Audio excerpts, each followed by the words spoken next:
to look at the future, not in terms of trying to work out what will happen, but try to work out what it is we can do today to shape the future that we want. So of course, when we're looking at the disruption to the nature of work, what we need to focus on is what is intrinsically human. Whereas those best performing organizations are the ones that are literally creating the future. The ones that are seeing the changes as opportunities to be able to reinvent themselves, become new organizations. We're seeing one of the most fundamental shifts is a power to the individual from the institution. The meaningful unit of the economy today is not organizations, it's individuals. You cannot build a relationship where you create value together unless you have respect for your customer. As the world changes, we will need to learn. Learn as never before, in schools, in universities, and for our entire lives.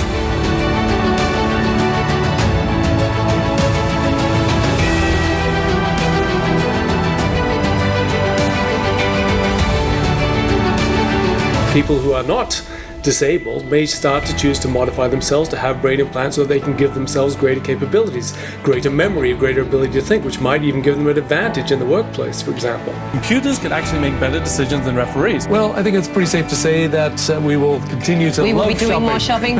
Excellent. It also gives mobility to people who can't drive.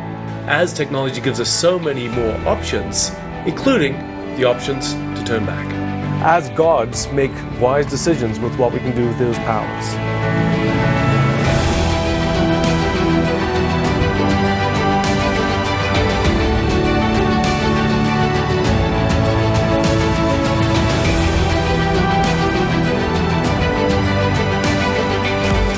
I'd like you to imagine you could choose to live at any time in human history.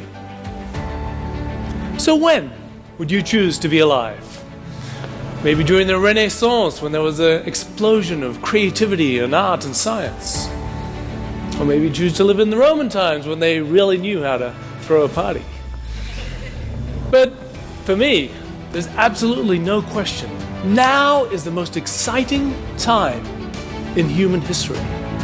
Now is the time when the pace of change is so great that every day my minds are boggled by all of the things that are changing, by the new possibilities for individuals, for organizations, indeed for humanity. So what exciting times we live in. And this is just the beginning. And there's a lot of different ways to be able to look at this. I mean, of course, there are challenges when the world is changing and we need to be able to keep up. But at the same time, there are amazing opportunities. And the wise man once said, as long as the universe is changing, there will be opportunities. And given the pace of change today, there are extraordinary opportunities coming forward. And it is all about our attitude. The future will unfold in amazing and unpredictable ways. And our ability to make a better world for ourselves, our community, for those around it, all comes from our attitude and how we think. So, to look at the world today, and looking particularly in your world, I suppose the key dimension is the difference between humans and machines. And in this video you can see that there are 3 robots and there are 3 humans. And if you have a little look, you can probably work out which one is which. But this is actually already just around 5-year-old technology. We are beginning to get closer to the point where we can't distinguish between the humans and the machines, at least from the outside. So it is around what is inside us, around who we are as humans, that will come to fruition, will blossom even more than before in a world of technology. And there's dozens of domains where machines are now exceeding the capabilities of humans. This does not mean that humans are redundant.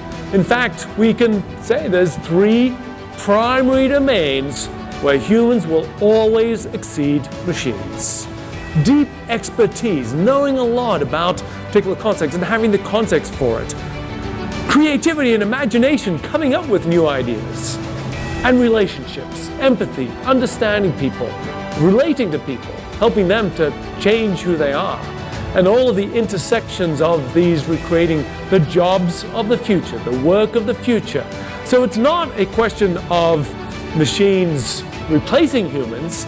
It's a question of saying, how do we design organizations where machines and humans work together, where every job still remains, but every job is supported by machines and brings out not just what is best about people, to humanize work, to rehumanize work, to make work as human as possible, and to tap our potential, to be able to use technology not to replace us, but to make us more human, to make us able to express what is best about us, what we can do the best with ourselves and our lives.